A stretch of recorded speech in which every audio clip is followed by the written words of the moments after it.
Oh, there we go.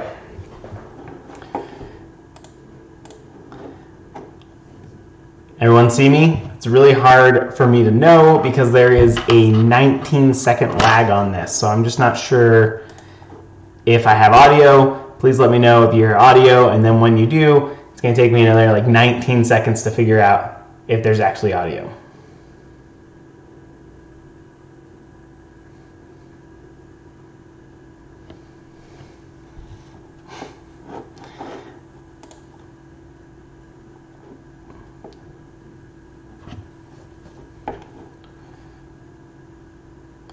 Okay, someone says they see me.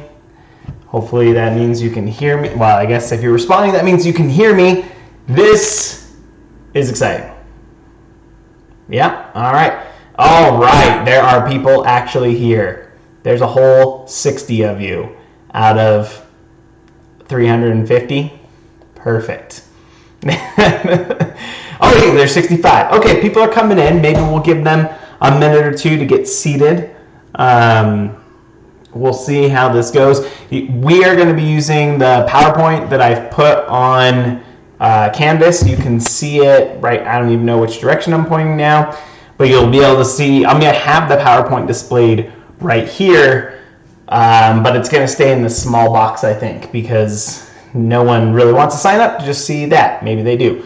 But I would recommend opening up the PowerPoint if you have it, so that way you can follow along.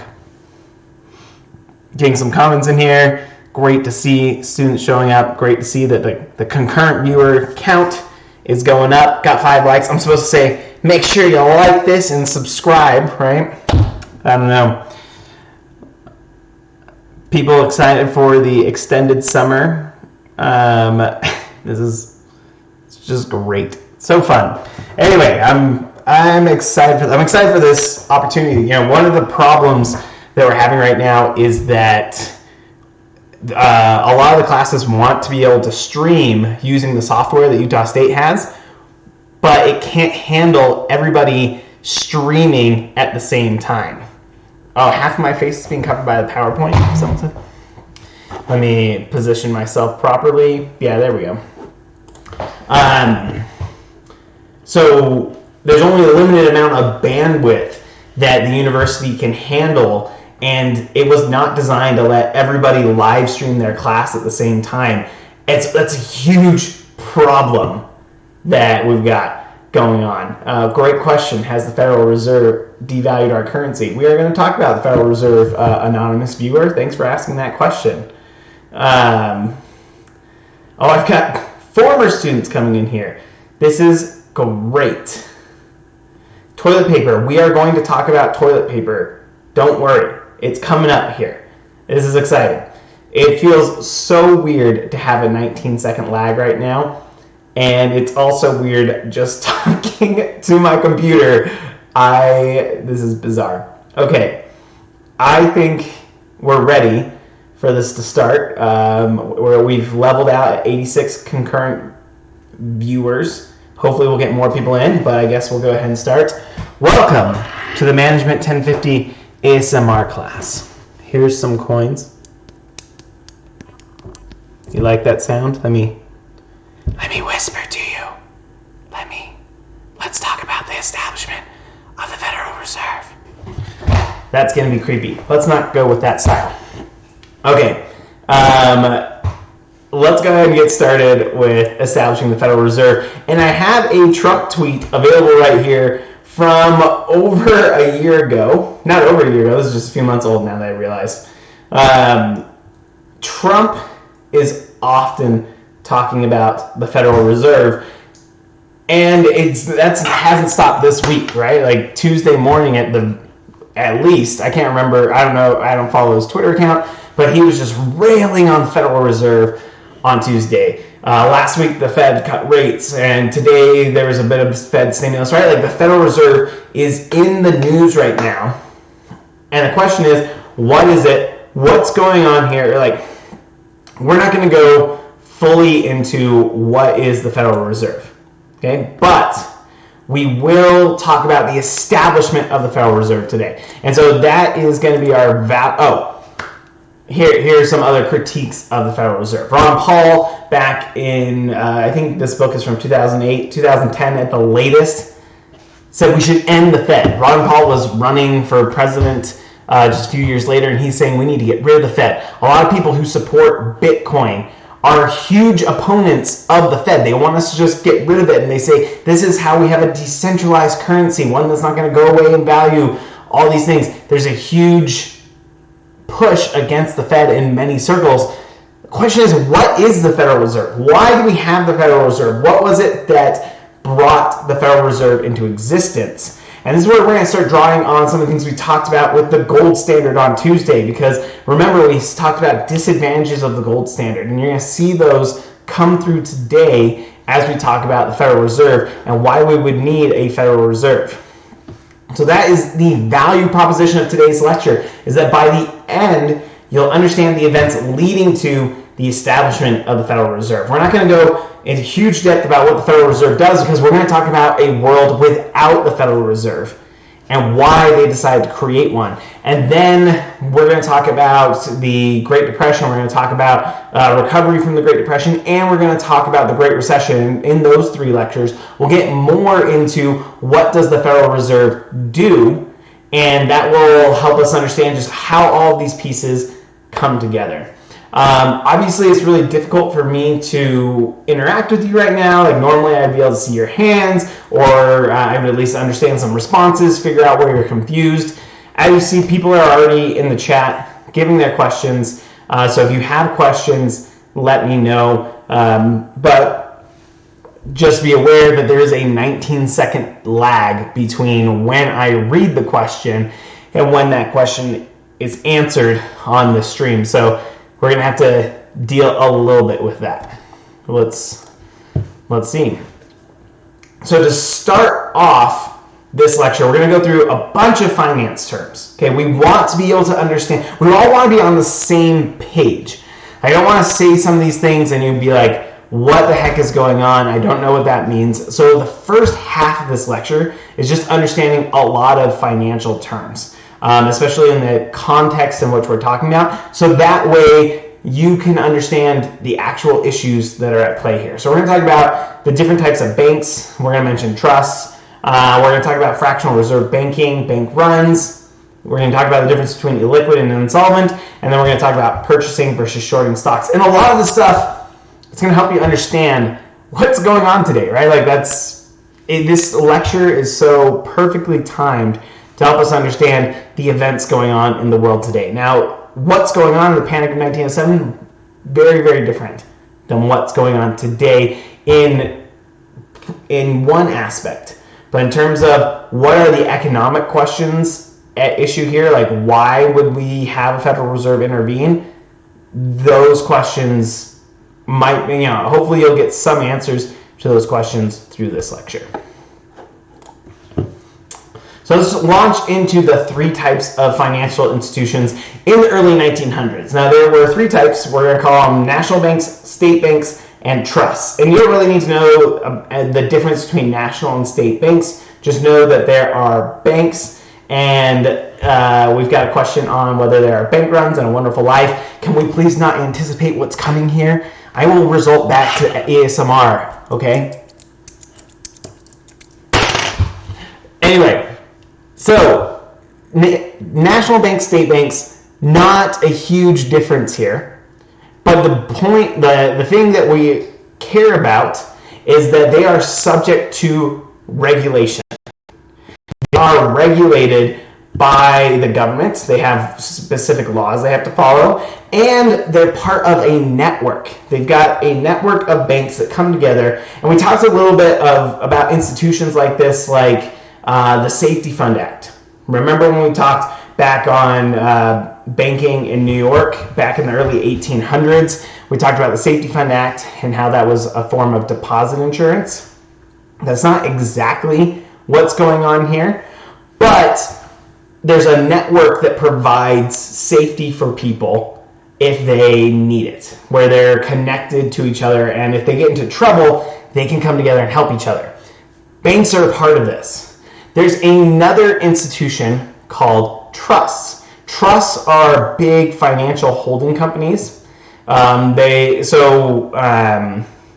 trusts that we've been most familiar with we've been connected to like Rockefeller and the railroads. They use trusts in those cases, where it's just a collection of businesses. It's kind of like an umbrella. And a lot of times, this is what monopolies come under. That's why anti-monopoly laws are actually called antitrust laws. These are laws against trusts or monopolies. And so trusts start off as collections of companies or big companies and just building out their market power. But they also start acting like financial companies. And they're outside of the regulation. They don't have laws that they have to follow. They don't have the same laws to follow. Obviously, there are some laws that govern them, but they don't have the same laws that protect consumers or depositors.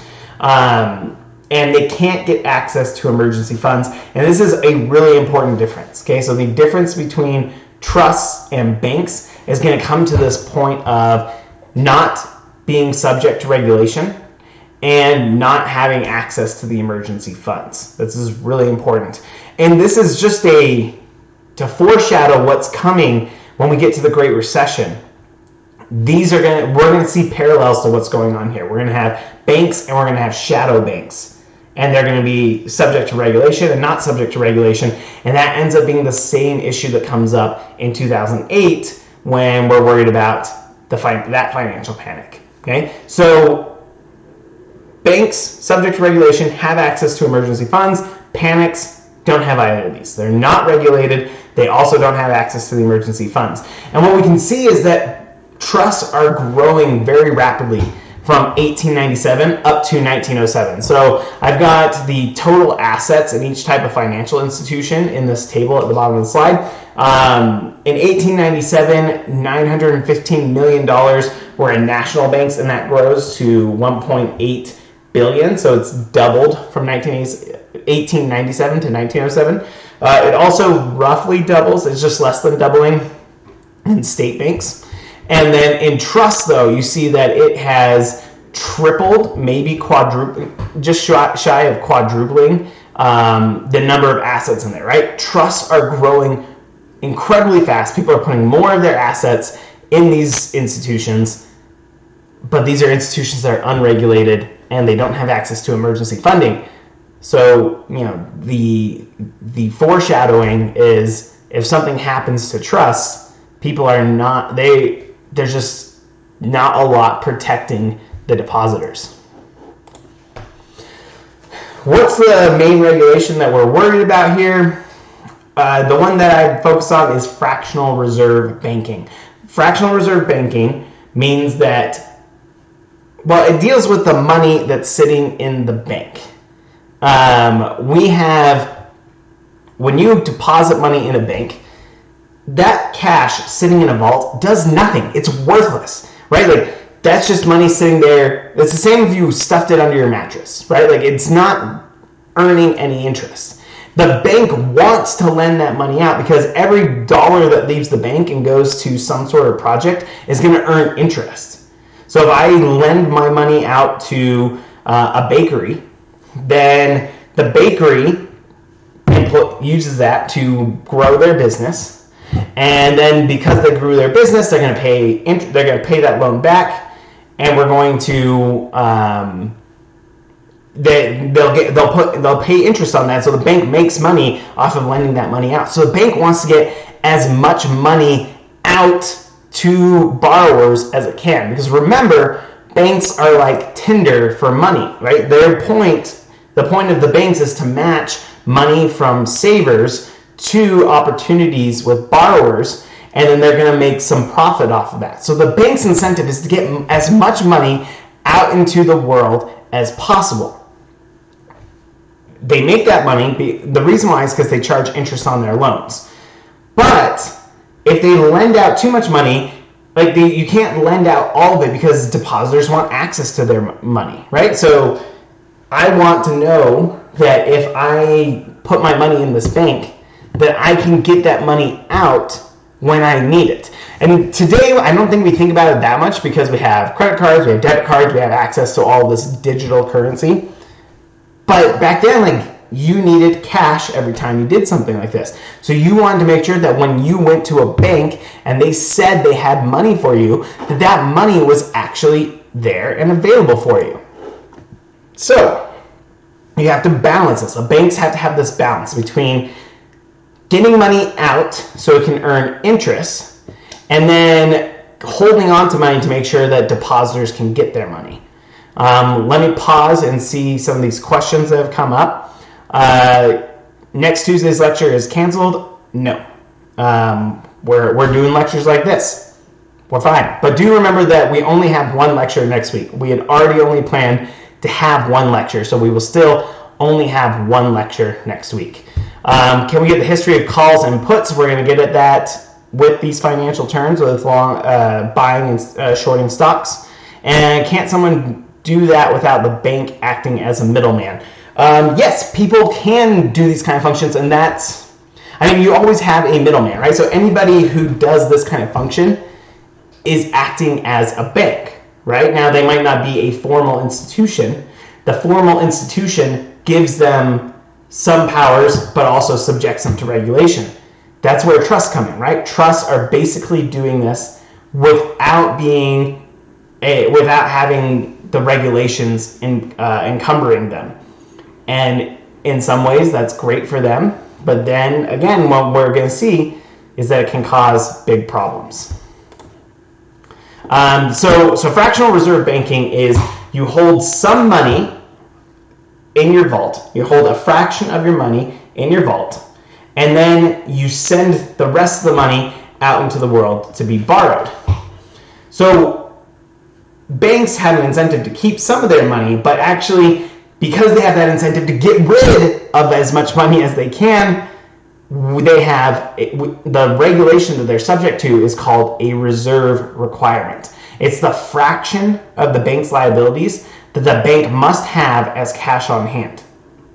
So this is, we're going to force banks to hold some of their money in their vaults and not lend it out, because sometimes that incentive to lend out money is too strong. They'll just send out all that money and then realize when something happens, like when depositors come to their bank, they don't have enough money to save those depositors. So we're regulating them and forcing them to have it.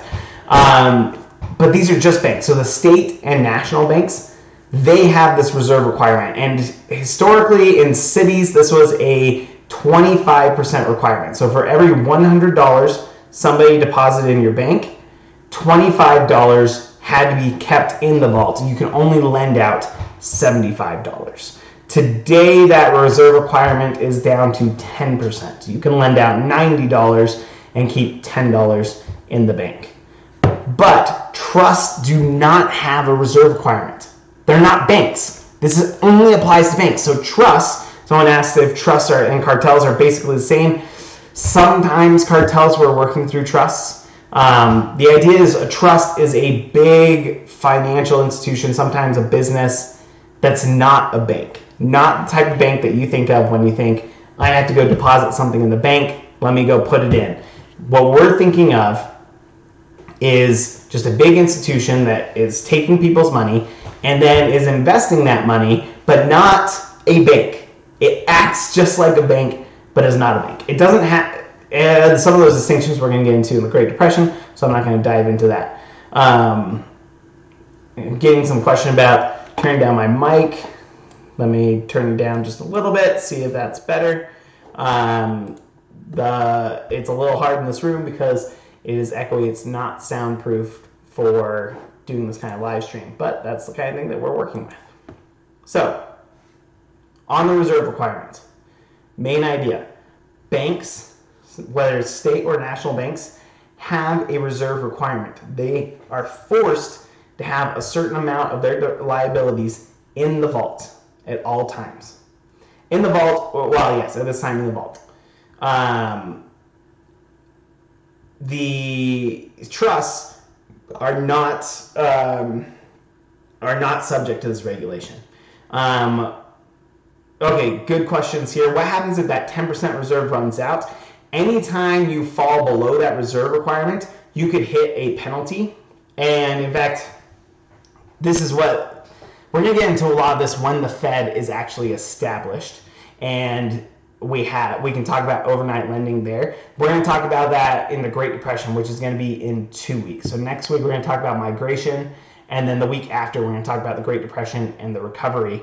So we'll talk about that reserve requirement and what happens when you're falling below it, and what you need to do. Someone just brought up the FDIC. We do not have an FDIC in 1907. FDIC doesn't come until after the Great Depression. That's a huge thing we're going to talk about in the Great Depression. But we have to think in 1907, there is no FDIC, no deposit insurance. Credit unions today act more like banks. They are subject to regulation. They have their own set of institutions that help them out. There are a lot of parallel things in banks and credit unions. Trusts today, it's harder today. If you'd asked me 10 years ago, Goldman Sachs would have been a trust. It would have been like the trust that we're talking about. Goldman Sachs, Lehman Brothers, Bear Stearns. These are all, foreshadowing what's coming. But yeah, some of these nuanced issues on like falling below the reserve requirement or the deposit insurance, all that is going to come in full force when we talk about the Great Depression in 2 weeks. So let's talk about bank run, because the reserve requirement features heavily in a bank run, and this is where we get to talk about toilet paper. Okay, toilet paper comes in at this part, so don't worry. Okay, at least some of your questions about toilet paper will be answered. So a bank run, just clear and simple, is when depositors rush to the bank to withdraw their deposits. Okay, so that's why we call it bank run. Everyone's running to the bank to take their money out of the bank. And the question is, why are they running to the bank? What is it that drives them to run to the bank? So this is toilet paper, okay? Let's think about what's happening with toilet paper first, and then it will just translate in immediately to what's happening in bank runs. There is only a limited amount of toilet paper at Walmart or Target or Costco or any of these stores, right? Like I was in Centerville just a few days ago on Saturday. We were in Centerville, we went to Target, entire aisle of toilet paper, nearly wiped clean, right? Like there were 1 or 2 packages of toilet paper. I don't know why those ones were left behind, the poor souls. Anyway, yesterday I ran to Walmart and I noticed that all of the hand sanitizer and hand soap gone from the shelves, okay? There's a finite amount of that stuff left. So if you think that the store is going to run out, then because there's a finite amount, you want to run to the store and get that toilet paper before it runs out. And this, even if you don't think there's a big problem, right? As long as there are enough people who think there's a big problem coming and they need to get toilet paper, then they're going to run to the store and they're going to start buying all the toilet paper. And so even if I don't think there's a big problem, I'm going to be worried that there is not enough toilet paper left over for me. And so I need to rush to the store and grab that stuff. That happened. We did not go on a toilet paper buying spree today. Oh boy, apparently I said wipe clean toilet paper. Wow, thank you for pointing that out. We hadn't planned on buying groceries, but with everything that's going on, with all the announcements coming out today, we had to run to the store to make sure we had enough groceries to keep us in supply over the next little while because things are getting so crazy. There's a panic, there's some mania that drives people to go there, and because there's a scarce resource. If it was something that was unlimited, if we knew that there would always be toilet paper there, there's no rush, right? Like you just say, like, yeah, that will be there. That's fine, right? There's no rush on, the books at Sam's Club, right? Because people aren't worried about getting books. They're not worried that everybody else is going to buy all the books. They just know, yeah, books are going to be there. It's toilet paper that they're worried about. So in this case, think of toilet paper as money, right? Like this is mountain man money, right? Banks, they have this reserve requirement. They're keeping Again, historically, this was 25% of their deposits. They're keeping, oh boy, here we go, their deposits, toilet paper again, right? They have 25% of deposits in the vault. And so if you think that other people are rushing to go get out their money, then even though you don't think a big problem is coming, you know that you're not going to have that money. There's going to be no money left for you. That bank could fail because they just get wiped out by the people who panic. And so you better run to the bank to get there, because it's going to be a first come first serve thing, just like toilet paper, right? Like if you're the guy who comes later in the week to come get toilet paper, you're out of luck. There's no toilet paper left for you. But if you're one of the first people there, you can get the toilet paper you need, or the toilet paper you think you need. Same with cash. If you're there at the end of the week, you're not going to get the cash you need, because everybody else has already come out and they've withdrawn their cash. So you better get there at the beginning of the week, right when all of this starts, to grab that money, so that way you're not hosed when this bank fails. So because everybody has an incentive to run there first, everybody runs. And so you get everybody panicking and getting there first, and then the bank fails. It's like a self-fulfilling prophecy there. And so during the bank run, it's really important whether the bank is illiquid or insolvent. And I'm going to talk about that in a second. But yes, as anticipated in the comments, there are two very famous examples of these in popular movies. It's a Wonderful Life has an example of a bank run, and Mary Poppins has an example of a bank run. Let's see. I'm going to try and bring up the Mary Poppins one.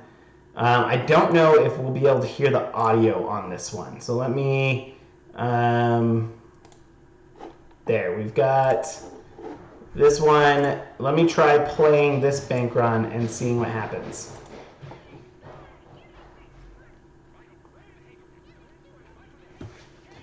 So as for context, this the old man is the banker. This is Dick Van Dyke in heavy makeup. The boy's father wanted him to deposit the coin, and then he said, "Give me my money back." And everyone's hearing, "Oh, the bank's not letting someone have their money." So now they all have this incentive to run out and get their money. So the bank is closing down. No, you can't have your money. But this is like a self-fulfilling prophecy, right? Like, oh, the bank's closing down. They must not have money.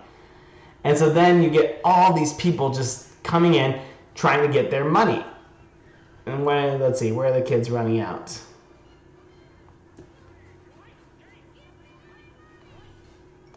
They're all, yeah, so the bank is storing all the money in the vaults. They're trying to keep the money from leaving the bank, because if the money leaves the bank, that bank is going to fail. So it's causing this big panic. Everybody's running in, trying to get it removed. The boy gets his coin, runs off, and we're almost to the scene. Yeah, run out, little kids, run out.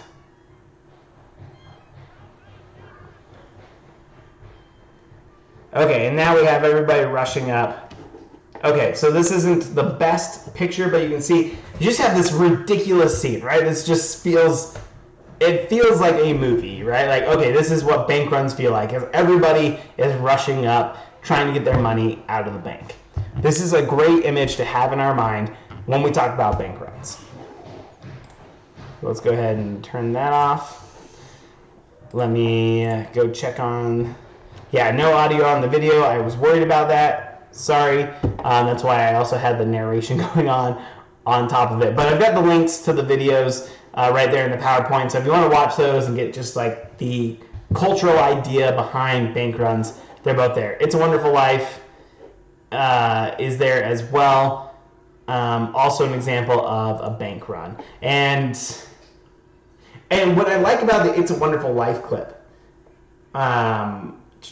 so what I would want to, I'm not going to show the It's a Wonderful Life clip, but what's really interesting is there's a bank run there. It's not quite a bank, it's a savings and loans, but anyway, he's saying, like, I want my money, and George, is his name George Banks, or whatever his name is, he responds, your money is not here in the bank, It's in his house over there and her house over there, right? Like, he's explaining that they don't keep all the money in the vault. They actually lend it out so that way it can earn interest. So I like that clip. Given that we can't actually watch it we can't get the audio, it would be pointless to watch it on the stream, but I recommend you go click that YouTube link on the slide, or if you just want to Google, or if you want to go into the YouTube search, look for It's a Wonderful Life bank run, and you'll get the scene, and they talk through it. It's a great, it's heartwarming, of course, but it's also going through and explaining what happens in a bank run. Okay. In a bank run, let's see, let me look at these questions right here. Yeah, so comments on audio. What's going on with Wells Fargo? I don't know. I haven't checked what's going on with Wells Fargo today. I'm sorry, I can't comment on that. So during a bank run, it's important whether the bank is liquid or insolvent. Now, when you have a bank run, people don't know the difference. People just want to get their money out. But what happens with illiquid versus insolvent? Well, an illiquid bank, or just illiquid institutions generally, is a bank that is healthy and has enough assets to cover its liabilities. It just can't convert the assets to cash.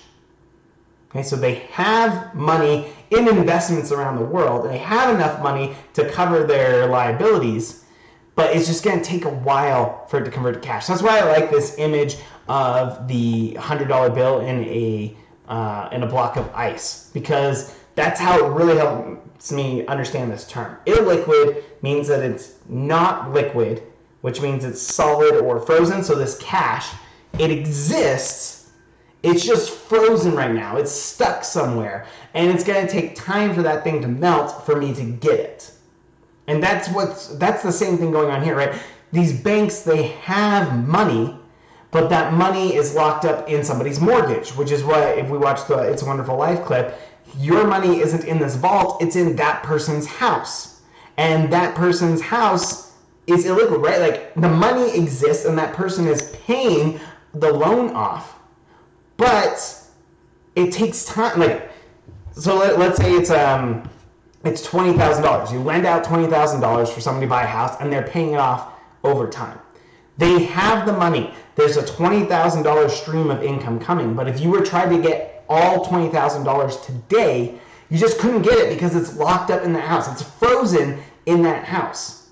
Now, you might be able to say, let's sell this house. Let's get this brought in. You might be able to liquidate it. That's what liquidation sales are. It's converting your assets into cash, so that way you get that liquid source of capital.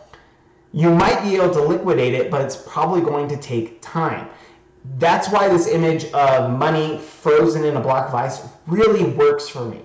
And so I hope, hopefully this is a mnemonic that sticks with you, because this is just the best way to think about it. So illiquid, main point, you have enough assets to cover your liabilities. It's just going to take time to get access to them. Insolvent is the other one, and I don't have I think I came up with a mnemonic today, but anyway, insolvent is essentially the opposite, where the assets are insufficient to cover the liabilities. So you have $100,000 in deposits. People have given you $100,000. That's your liability.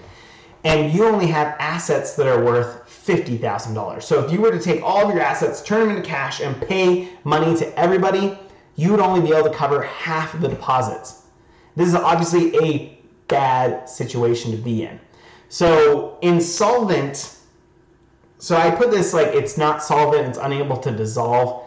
I actually don't think that, at one point this made sense to me, and then over time the logic has gone away. But if you look at it as solve, so SOLVE, you can't solve this problem. It's not strictly true. Maybe you'd be able to solve it, but you're in a problem that you can't solve because you don't have enough assets to cover your liabilities. So you can't solve your problem right now. I think that's why. I think it's better to just know there are two terms. There's illiquid and there's insolvent. And illiquid has a really clear mnemonic, where the cash is frozen in a block of ice, and it's just going to take time for that ice to melt for you to get access to it. And the other one is insolvent, where there's just no cash. It doesn't matter. You can take the time, and you're just not going to solve this problem because you don't have enough assets to cover those liabilities. Let me check the questions. I've seen a few comes up. What happens when someone doesn't pay off their loans to the bank? How do they get that money back? Great question. Sometimes this goes into, so you go into bankruptcy protection, you go into court, the bank would try to get that money back, but banks, when they make all these loans, they understand that some of those loans aren't going to be paid back. So they just, in their calculation, when they're calculating these interest rates, they know that some of these loans aren't going to be paid back. And so they're going to try and go after that person, try to get that money back, but after a while, they'll just call it a lost cause. They might sell access to that debt to somebody else, and somebody else can come after you, but they're going to cut their losses pretty quickly. They're going to try and get as much as back as soon as they can, and otherwise just write it off. Is it kind of like an illness where it gets better over time? If that was a reference to illiquid, you could think about that as an illness that gets better over time. I don't want to make it necessarily about being sick, though it works in this context. But the idea is, yes, over time, it's going to be solved. And so you just need to give it some time. Insolvent, even if you give it time, it's not going to get better. So someone answering this question, I declare bankruptcy. Okay, so this is getting into a discussion on bankruptcy and paying off loans. Hopefully that gave you a brief enough answer. Those details aren't going to be as necessary for understanding what happens next. But understanding the difference between illiquid and insolvent, that's key. That's key for what happens in the panic of 1907. And it's going to be important when we get to the recession in 2008. Oh, here are some examples. So Thor, when I just need to magnify this right here. I'm sorry. I know you guys love looking at me, but we can't not look at Chris Hemsworth. So there's Thor. He is illiquid at this moment. He has a hammer, but it's not available to him. It's stuck somewhere, and he needs some time to allow his muscles, those arms in that image, it's just ridiculous how huge those arms are. Anyway, he needs time to get that hammer. It exists, but he just can't get access to it right now. So he is illiquid at that moment. In Thor 3 and Thor Ragnarok, he's insolvent because the hammer's destroyed, right? He doesn't have a hammer anymore. And so even if he waits, if he continues just going about living his life, he still will not get that hammer because it doesn't exist anymore, right? So this is the difference between illiquid and insolvent in a silly example from pop culture that I decided to use. You want another silly one? This one is possibly even sillier. Harry Potter and the Prisoner of Azkaban. When he got his Nimbus 2000, when the Nimbus 2000 runs into the Whomping Willow, he is insolvent, right? The Whomping Willow destroys his broom. Even if he waits months and months, that broom is not coming back. It doesn't exist anymore. He's insolvent. Later, after Christmas, when he gets his firebolt and it gets confiscated by McGonagall, he's illiquid. The broom exists. He could possibly get access to it one day, but he can't get access to it right now. So he's illiquid when the firebolt is confiscated, okay? The key is, does this thing exist? How soon will you be able to get it? It takes a while to get these resources. If it exists and it's going to take a while, you're illiquid. If it's been destroyed, if you don't have that value anymore, you're insolvent. That's the key difference. I hope you indulge me in such a silly example of illiquid versus insolvent. I guarantee you, this is the only class that uses Thor and Harry Potter to teach the difference between illiquid and insolvent. So here's a great question. Does a bank become insolvent just by losing money on loans and stuff? That is a great question. How do banks become insolvent? Yes, by losing money on loans. Banks make so again, remember, banks are Tinder for money. And it's like getting a bad match on Tinder. Oh, it looked like things were good. It looked like this was going to be a good date. Looked like we were going to have a good time. Failed. Resources lost, right? So this is for a bank. They think that a loan is going to be good. They think that this business is likely to succeed. So they send money, or they lend out money to that business. The business fails, and they don't pay back their loans, right? So now you lent out $100,000, and they paid back the first $20,000. The business failed. $80,000 of that loan has disappeared. You try to recover it, you can't get it. Now your resources list. Oh my goodness! I don't know if you could just hear that right now, but my son just ran right by the window screaming. This is the fun part about all this. But yeah, so you become insolvent by making a bunch of loans, and you anticipate that some of these loans aren't going to pay off. And so it's not just one or two loans not paying off, but it's a matter of like a whole bunch of them end up not paying off. So now you don't have enough assets to cover those liabilities. You don't have people paying in money to pay off this. And this can be a big problem. Like, think about what's going on right now. This is possible. I don't know what the Wells Fargo situation was referenced earlier by Sarah. I know the other day there were some concerns about stocks in banks. But if you have all these banks that have lent out for mortgages or for businesses, and you have a big shock like what's going on today, and there are going to be people who can't spend money, or they're not earning money, so they can't spend it, they're going to fall behind on their loans. Businesses and people who own houses or anything, right? People might fall behind on their loans. Those loans might go into default. And normally it's fine if one or two people go into default, but when it's something where it's happening to everybody at the same time, you might have everybody's loans go into default at the same time, and a bank can quickly go from being illiquid to insolvent, where all those loans just disappear and the value is not there. And so now all of a sudden banks are in trouble. I don't know if that's going on today. I don't want to say that's what's going on today. But the issue is you can very quickly turn into a result where you had enough resources, you had enough assets to cover your liabilities, but then a crazy thing happens and all of a sudden those assets all disappear. That is possibly what's happening right now. I'm not saying that is, but that's something that we're worried about in this kind of panic. Okay, final terms: purchasing stocks versus shorting stocks. And then we'll get into the panic of 1907. All of these terms are going to come together, and you're going to see this wonderful cinematic event that unrolls. I need a quick drink. Okay, you're familiar with purchasing stocks, but let me just go over it as a review just in case. Let's say I have a company, Paulson Incorporated, and the stock is priced at $50 a share. And then you buy 100 shares for $5,000, right? You're purchasing my stock. This is the way that you're familiar with the stock market, right? If that stock increases in value to $55 a share, and you sell those 100 shares, then you're getting $5,500 in revenue, right? You originally purchased them for $5,000. Now you've sold them for $5,500. So you get $500 in profits. On the other hand, if that stock were to decrease in value to $45, then your shares are worth $4,500, or that's a $500 loss, right? This is what you're familiar with when you think about the stock market. When you're thinking about buying stocks, you want to buy a stock if you think the value is going to rise, right? That's the whole point of purchasing stocks.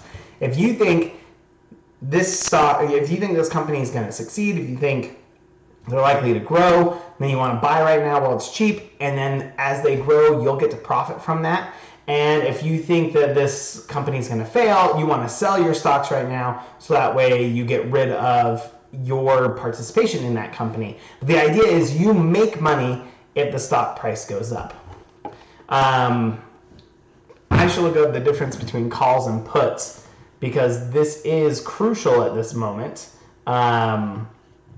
But I am not well versed enough in finance. Oh Okay, call is a long position. So this is like, so if you are interested in the finance terms, purchasing stock is similar to a call, and then shorting stock is like a put. Since I've checked my phone to look at this, I see my niece is watching. I don't know if she's still watching because it has been quite a long time, but hey, if you're watching, hi, how's it going? Hopefully we get to see you in a few weeks. Okay, purchasing stocks, it's like a call. Short selling is the opposite way of purchasing stocks. So, suppose that, same thing, Paulson Incorporated. We have a store, I have my business. My stock is priced at $50 a share. That's the same thing I said earlier with purchasing stocks. Now, if you want to short it, let's see, yes, okay.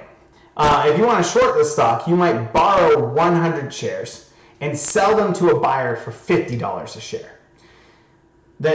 Do I give the examples here? Oh, no, okay. Here's the thing. Short selling sounds weird. Let me go through what's going on, and then let me explain what is actually going on here. So, if I borrow 100 shares and I sell them to somebody for $50 a share, and so I borrowed 100 shares, I'm going to have to give those 100 shares back to somebody one day. But today I borrowed them, I'm going to sell them for $50 a share.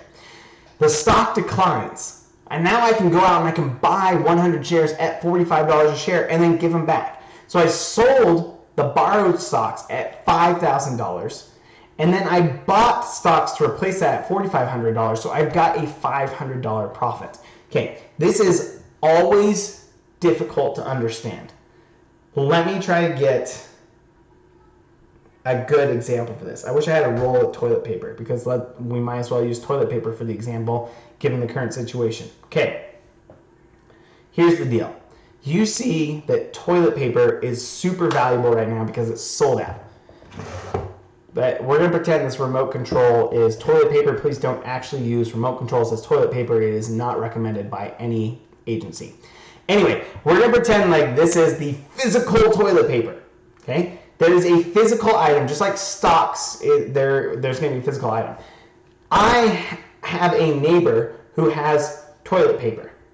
And I know that toilet paper prices are really high right now because people really want to be secure. And so I tell my neighbor, hey, can I borrow some rolls of toilet paper? And I promise I'll give you more. I'll give you the rolls back in the future. And really, I'm going to promise more. So let's say I borrow 10 rolls of toilet paper, and I say, you know what, next week I'll give you 11 in return. So that way you have enough toilet paper to cover your needs, and you're getting extra, you're being promised something for lending to me, okay?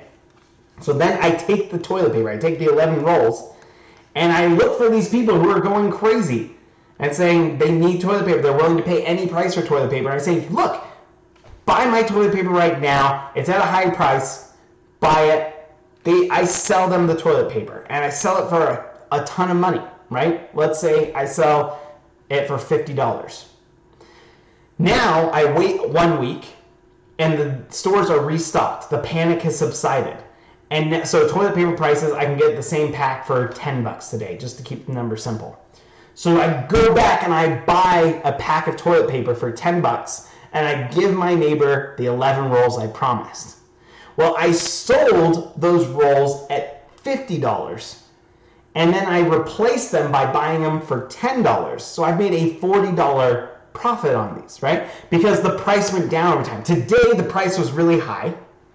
I borrowed the actual rolls and I sold them to somebody.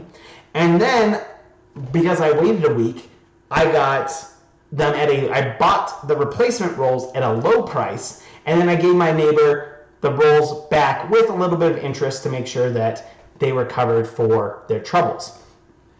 So you short sell a stock when you think the value will fall. If you think that right now it's priced really high and that next week it's going to be lower, or in the future it's going to be lower, then you want to borrow right now. You want to borrow someone's stocks, sell them, promise to pay them back, promise to give them stocks back in the future, and then you buy them at a really low price and give them back. That's the essence of short selling. Now people say, why would you ever short sell? Why would my neighbor give me the toilet paper rolls when they think that, when there's this big opportunity to make money. The key is my neighbor has to be somebody who thinks that next week the prices are going to be even higher, right? And so they're happy to give me 10 rolls today and get 11 rolls next week if getting that extra roll of toilet paper is going to cost way too much next week. And so they're essentially lending it to me, and they're getting that interest, and that value has paid off because they didn't have to, all they had to do was wait a week to get that extra roll instead of going out to the store and paying $55 for toilet paper. Okay, so you have to have somebody on the other side who thinks the price is going to go up, and they're willing to lend that to you. This recently happened just a few months ago. Tesla has, people have been shorting Tesla forever. They think Tesla stock prices are going to go down, down, down. Tons of people shorted, and then in a single day, the short sellers lost $1.5 billion as a result. Right? This is insane. This is insane. And that's one of the problems with short selling, is that if you're wrong, if you think that, so the benefit of purchasing a stock is if you purchase it low today and it climbs, your gains are unlimited. It can just go up and up and up and up, and you will get all those gains. The problem is, on the other side, if you short sell that same stock and those gains, it goes up and up and up, your losses are going to go up just as much as well. So you can lose tons and tons of money. Whereas when you purchase a stock, your losses are capped, right? If I buy 100 shares of a $50 stock, so I've paid $5,000 for that stock, and that stock price plummets to zero. It's literally worthless. The most I've lost is $5,000, right? So my losses are capped. There's a limit to how much money I can lose. If I short sell something, my losses are potentially infinite. As long as that keeps going up and I still am in that short sell position, I can lose billions of dollars. Now, obviously, this wasn't a single person who lost billions of dollars, but this is, you can look at the first line of this. Tesla stock price jumped from $45 to $300 in one day. And so if you were short selling at $45 and it goes up to $300, you're losing $255 per stock right there. That's a huge loss if you've shorted it, right? It's insane the amount of money you can lose if you're short selling. Okay. Normally this would be a moment in class where I pause and I say, do you have any questions? But since we have this 19-second delay, it's going to be a real big pain. Should I go back to ASMR style teaching? Can I get some bubbles in here? It's probably really gross to do that. I don't understand ASMR. Someone asked, is short selling kind of like the market of pencils on test days? You could see it as that if people were really willing to pay a lot of money on test day, right? So you say you borrow from your neighbor and you say let me borrow this pencil, and then you end up selling it for $10 because somebody can't take the test unless they have a pencil. And then you replace the pencil next week by paying 25 cents. That would be essentially short selling pencils. Not perfect, but it works. Okay, let's talk about the Panic of 1907. This is an important moment in history. It is amazing how important this is in history. And yet we don't talk about this. This is one of those things. This is probably the biggest event in history that should be covered in history classes in high school, but is not.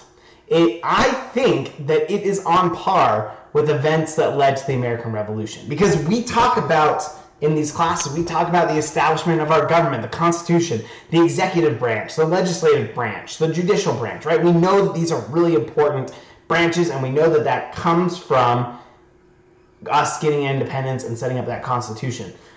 But then there's this Federal Reserve, which is basically like the fourth branch of government. It's this really important function in government, and yet we just don't understand how. Most people have never heard the story of Panic in 1907, why this has been established, why we have the Federal Reserve, and it's a tragedy. I cannot believe that we don't teach this more in schools. This is a picture. If you look at this, I'll expand this out because I think this picture is so important. This is a picture of a bank run during the Panic of 1907. So that Mary Poppins freeze frame that I showed you, where it just seems silly to have all those people running into the bank, this is a literal picture from that time when they actually had that. I mean, this is the Mary Poppins story understated how many people are running into the bank. It's crazy to me. Like, we just don't have these anymore, and we'll explain why when we get to recovering from the Great Depression, but it's just unreal. Anyway, I think the Panic of 1907 is really interesting. It's cinematic as well. There's like all these moments that would fit really well into a movie. In fact, I'll show you that in some cases you could argue this movie already exists. Quickly, we have a question: what happens if you default on a short sell? I imagine it's the same as defaulting in any other situation where you'd go into some sort of bankruptcy and you'd have to have your assets protected. I don't know if there's something special for short selling, but it is one of the reasons why short selling is pretty risky. I mean, it can be very profitable, but it's also super risky. Okay, what happens with the Panic of 1907? It starts with Heinz. F. Augustus Heinz moves to New York to try and corner the copper market. If you are from, what's the area? There is a Heinz Canyon, right? Now I gotta look this up. Somebody is going to, let's see, do it. Nope, no one's commented yet. I'm gonna do Heinz Canyon. Is that no results found? Shoot, there's a copper canyon. Where's the copper mine at? In Utah, there's a copper mine. Is it out by Tooele? It's just past Tooele, right? Shoot, I can't remember what it is. Heinz had a copper mine here in Utah, so you're probably familiar with this company, Coppertown. There's a town called Coppertown in Utah. There's a canyon right there. Heinz was the one mining copper there. Okay, he's in the copper industry, and he moves to New York because he's like, you know what? I know the copper industry so well. I know the actual physical part. I want to get into the financial part. I want to get into that part where people are making tons of money doing this. So he, Bingham. Somebody finally pointed out it's Bingham Copper Mine. Thank you. So he goes to Wall Street. And says, I am going to corner this copper market. And what he means by corner it is he wants to buy up all the stock. And the reason why he wants to do this is because there are a whole bunch of people who are shorting copper stock, right? They're short selling this, and they're going to lose this money. I always like the details of this. It gets to be this complicated story. So he goes and he buys up all this stock because a lot of people have been short selling copper. So he's driving the price of the stock up. And what his goal was when that stock price got high, he was going to force short sellers to repay the borrowed stock. But since he owned all the stock, the short sellers would then have to buy from him, right? So you have all these people who say, it's like, okay, toilet paper has been such a great example right here. It's like, I go to the store, I run to Costco, and I buy all the toilet paper in Costco. I'm just going to buy, I know that there are people out there who have promised to pay back, they've borrowed toilet paper from their neighbors, and they've promised to give toilet paper back to their neighbors the next week. So I'm going to go buy up all the toilet paper, and then the next week, when people need to buy that toilet paper to repay their neighbors, they have to buy it from me because I'm the only one who owns it, right? Man, toilet paper has been so good to us. Thank you to this panic for giving us such a great analogy. So you're trying to get a monopoly. Someone just asked, is this cartel? No, like he wants to create a monopoly on copper stocks, or in our fictional example, on toilet paper. So that way, when people have to buy it to pay off their short sell, they have to buy it from him. Here's the problem. Heinz overestimated how much of the stock he owned. He thought he bought up all the stock, and he thought that he could force people to buy from him. The short sellers find other people who they can buy the stock from. They know that the price is going up and up, and people are like, I don't think this price is going to stay high forever. I better sell right now. And so they draw out more sellers, and people are like, yeah, there's no way I'm buying from Heinz when these other people are willing to sell at a much lower price. So they go and buy from this lower price, and so the stock price collapses. On October 14th, it goes from $62 to $15 2 days later on October 16th, right? It just gets wiped out because all these, the short sellers need to buy. The price is high. It's going to draw out people to sell the stocks that they have. So they start selling off like crazy, and the stock price just collapses, gets wiped out. And here's the problem. Heinz has heavily invested in this. And Heinz isn't just buying this with cash, right? He doesn't have enough cash to go out and buy all this stuff on his own. He's been taking out loans to do this. And one of the places he had taken out loans from was the Knickerbocker Trust Company. The Knickerbocker Trust Company had lent Heinz tons of money to work out the scheme. He fails. His whole scheme is wiped out, right? There's no way he can pay back these loans now that the stock price has collapsed and his scheme has gone out. So we think that you're going to fail. We think that the Knickerbocker Trust Company was so invested in Heinz, and now that Heinz, there were short sellers, the short selling scheme, trying to exploit the short sellers failed. Then Heinz is connected to this trust company, and there's a run on the trust company. Big problem, right? Because the trust company is not regulated, and they don't have reserves, or at least they don't have a reserve requirement. So who knows how much money that the Knickerbocker Trust Company has in their vaults. So the National Bank of Commerce had been lending to Knickerbocker to hold off depositors. Okay, so this bank is saying, look, we'll lend you money, we'll let you hold on to, we'll try to keep you in business, but on October 18th, and 2 days later, it announces we're not backing the Knickerbocker Trust Company anymore. There's no, things are getting so bad, we're not going to give them money to get through this. Depositors get even more terrified. So then on October 21st, they're all running to the Knickerbocker Trust Company. And that day, they pay out $8 million in less than 4 hours. 4 hours, $8 million just going out the door. They run out of cash. Knickerbocker Trust Company is in trouble. You can see the price of money. For the sake of time, we're not going to really get into this, but you can see that there's a peak because money is super scarce at this point.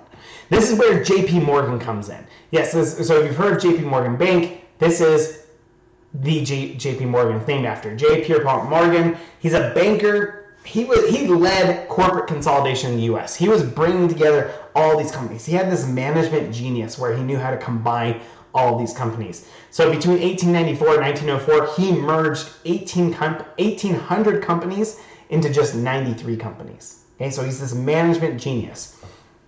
He had the financial acumen to evaluate the situation and the connections to possibly solve it. He could see what the problem was, and he had enough people that he was connected to that he could solve the problem. Here's the problem, though. While New York is melting down, this is all happening in New York. While that's melting down, he's at a church convention down in Virginia. He is not there. He cannot immediately respond to what's going on. And this is happening over the weekend, right?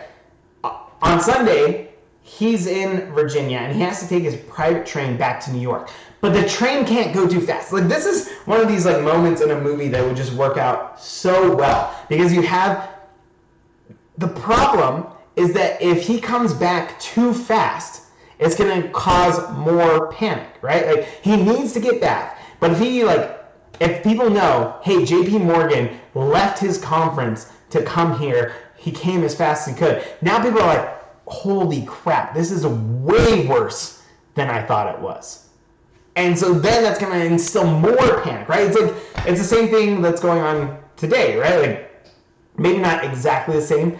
I think the reactions that we're having are probably the reactions we need to, but like when you're shutting down March Madness, when you're shutting down all of these big events, when the governor of Utah is banning assemblies over 100 people, that's when you know, oh, this is a much bigger deal than we thought it was.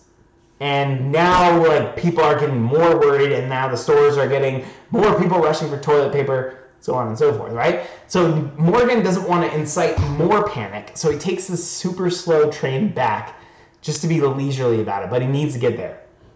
He asks his deputy, go and examine Knickerbocker's books. Figure out what their accounts are, what's their financial situation, and the deputy declares Knickerbocker is insolvent. Now think back, we talked about illiquid versus insolvent. Illiquid is when you have the cash that's frozen, it's going to take time to get it. Insolvent means you don't have it. You don't have assets. So Knickerbocker does not have assets. Even if you give Knickerbocker time, it's not going to recover. And so Morgan lets Knickerbocker fail. It just says, look, if we were to intervene right here, there's no way we would get money back. This thing just needs to die. So he lets Knickerbocker fail. Knickerbocker never reopens. The president later commits suicide, right? Like a lot of these things sound like what happened today. Anyway, panic then moves to the Trust Company of New York.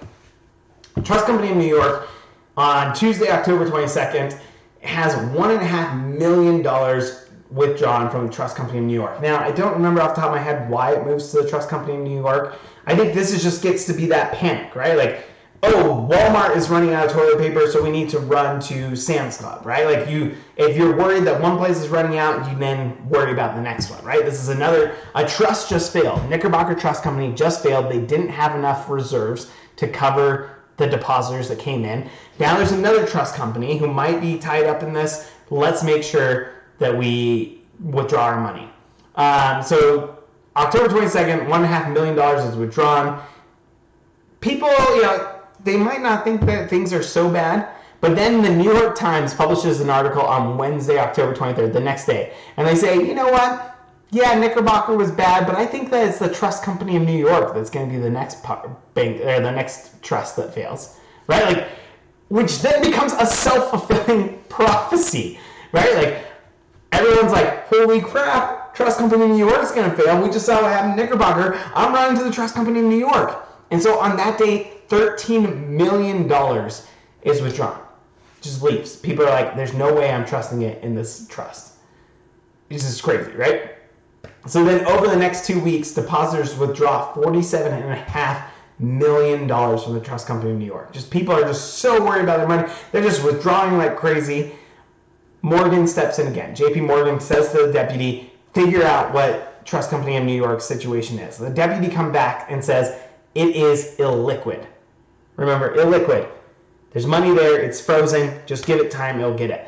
So this is a good situation for the trust company to be in. They have the assets. It's just going to take time to get them. And so Morgan says, great. Let's get them.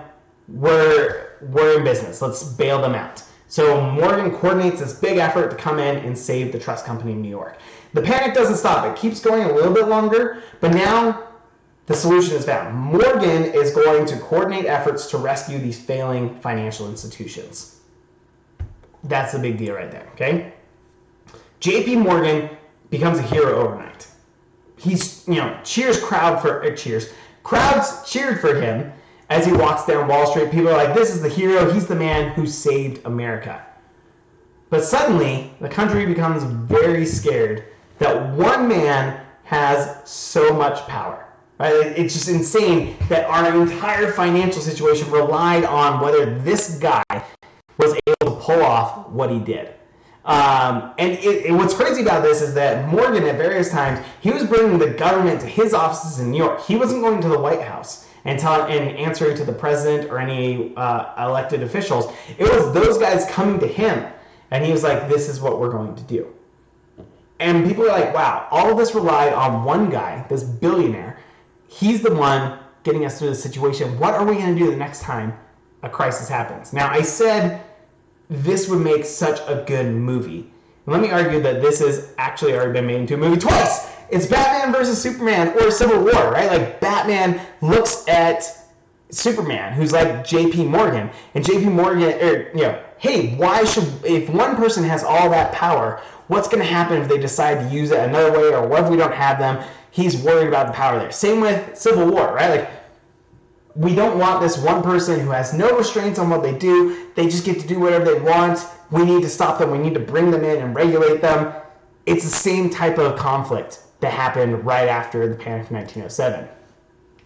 And this is what leads to the creation of the Federal Reserve. This whole event leads to the Federal Reserve, because the Federal Reserve was going to be the government's form of JP Morgan, somebody who can come in and help out struggling financial institutions in a time when the country is worried. So the Federal Reserve Act of 1913 establishes the Federal Reserve. The act required all national banks to become members of the Federal Reserve System. You had to purchase stock in the Federal Reserve. The system consisted of the Federal Reserve Board and 12 regional banks. Slightly different from today. I won't go into those differences, but you can see the regional banks. We are in the San Francisco region, and there's a branch in Salt Lake City that you can actually visit if you're interested in that. But you can see where they're all established. The goal of the Federal Reserve was to provide liquidity, right? They have the power to print Federal Reserve notes. I don't know if you've seen a Federal Reserve note before. They're pretty rare today. Let me show you a picture. Ta-da! Yeah, so Federal Reserve, if you get out a dollar bill, you can look at the very top. It has the Federal Reserve note. Let me expand this. So you can see right at the top it says the Federal Reserve note, and then the seal over here with that L in the middle, that's going to tell you where that bill was printed. I've got one over here.